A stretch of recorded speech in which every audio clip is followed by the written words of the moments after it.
Hello everyone, my name is Dmitry and welcome to my channel. Today I want to talk about my story, how I became a software engineer and how it all connected to traveling. Let's go! First of all, who am I? I'm a software engineer and I've been working in the industry for the last 4 years and I've been traveling the world for the last 3 years. But let's start from the very beginning. I've been working as an IT engineer and system administrator and technical support and all kind of stuff for a while now.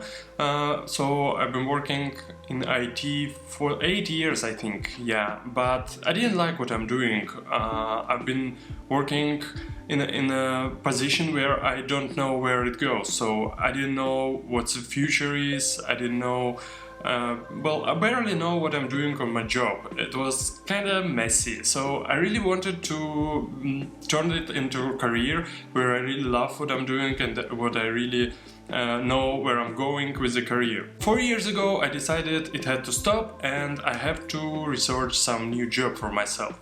Also at the same time I went for traveling for the first time. I went abroad to Portugal where my wife was studying, and I really like this. I really like being abroad, I really like to meet new people, to discover new cultures, and it was really amazing. And when I came back to Russia, I decided that I have to do something with my career, so I have to research new career, but I also want to travel the world.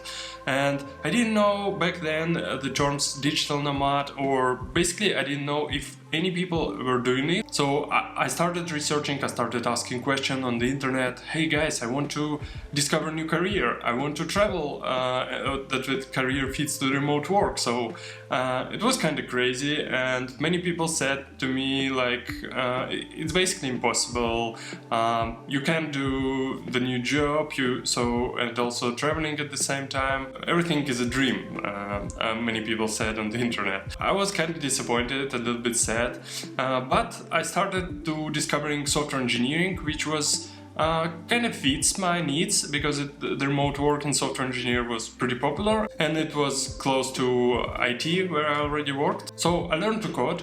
I just used whatever tutorials I could find on the internet and just followed them.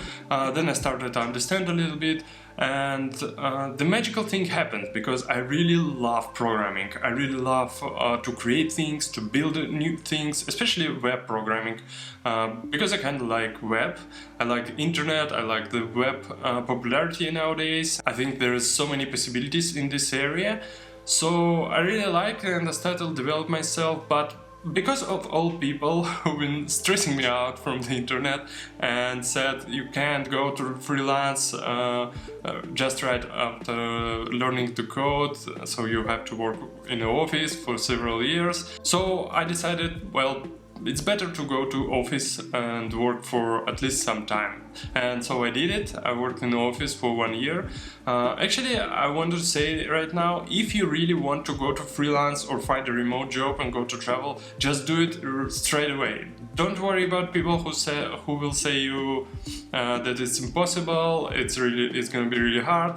It's all possible, and I know many examples of this where people just went to freelance right after the coding boot camps, for example. So I worked in the office for 1 year, and I loved the programming, I loved that part of the job, but I didn't like to sit inside the office. So I really wanted to go to freelance as fast as possible and go to travel. So I quit my job in 1 year and I started building my freelance portfolio. I used the website Upwork.com. It's very popular website, kind of freelance platform where a lot of clients can find the freelancers with different skills, and software engineering is popular there as well. So I started building portfolio, I started taking the first jobs. Honest to say, it was hard at first. I couldn't find any jobs that suits me, I couldn't find any clients, and it took me about 6 years to build a really good portfolio, and then I started getting some traction. I found a really good client which we worked for a long time with, and eventually we went from the platform to the direct contract. So I basically shifted to just the remote work with flexible schedule, with remote opportunities. And yeah, at the same time, me and my wife, she also quit her job, just bought one ticket to Thailand and went straight there. It was kind of scary, especially because we didn't have any savings. We actually had a debt in a couple $1,000s.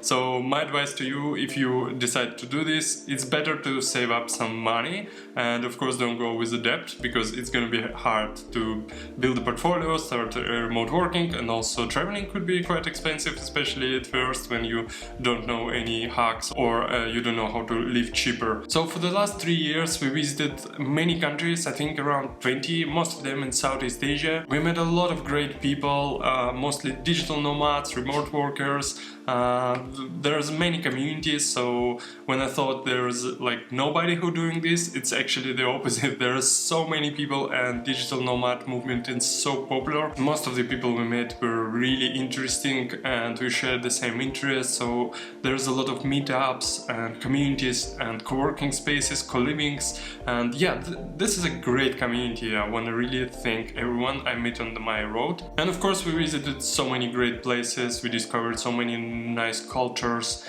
and learned a lot from the locals and from the people who we met. Digital nomads actually are not all the software engineers. There's many marketers, different coaches, bloggers, designers, well, software engineers, and yeah, many occupations exist in this area. You actually can do so many things with just your laptop and access to the internet. I create this video for inspiration and encouragement purposes, so I hope someone will start researching or even doing something towards their dream. A couple of advice. First of all, as I said, it's better to save some money, and at least a couple of $1,000s would be great. You're gonna be much more safer and more comfortable with money on your account if you're starting this journey. Another thing I would say, mental and physical health are really important, especially if you're changing the career, you're starting traveling. It's gonna be crazy hard at first. There's a lot of excitement, there's a lot of great things going on, but it also affects your physical and mental health, so take care of it. I don't know, meditation, journaling, yoga, whatever works for you would be great fit. And another thing, maybe you should try, if you like what you're doing now, maybe you should try to create a remote opportunity for yourself and ask your boss. Maybe you can work remotely. Maybe you can ask him for tryout. For example, you can work remotely a couple of weeks, a couple of days within a week, and see how it goes. And eventually you can start pursuing it more and more and create a completely remote job for yourself, just within the same occupation you're doing now. But also I want to say, if you really want to do software engineering, programming, coding, whatever you call it, you should pursue it, because it's amazing sphere. It's really popular nowadays. It pays a great money. Well, I don't want to lie, it's really good money in this area, and there is a lot of opportunities. For example, for me, I stopped working for my company 6 months ago and started trying to have my own business, so I'm currently doing the startup thing. Also, a little bit later we're planning to move to another country, which probably wouldn't been possible if not for software engineering. So yeah, this has a lot of things going on in this sphere, so if you like it, just try and yeah, pursue your dream. If you have any questions about traveling, about digital nomading, freelance, or learning how to code, please feel free to post a comment and ask your question. I really like to talking about this. It's my passion, so that's why I started this YouTube channel in the first place, to help people within these areas. So thank you for watching. I really hope you like this video. Smash the like button, subscribe to my channel, and see you in the next one. Bye bye.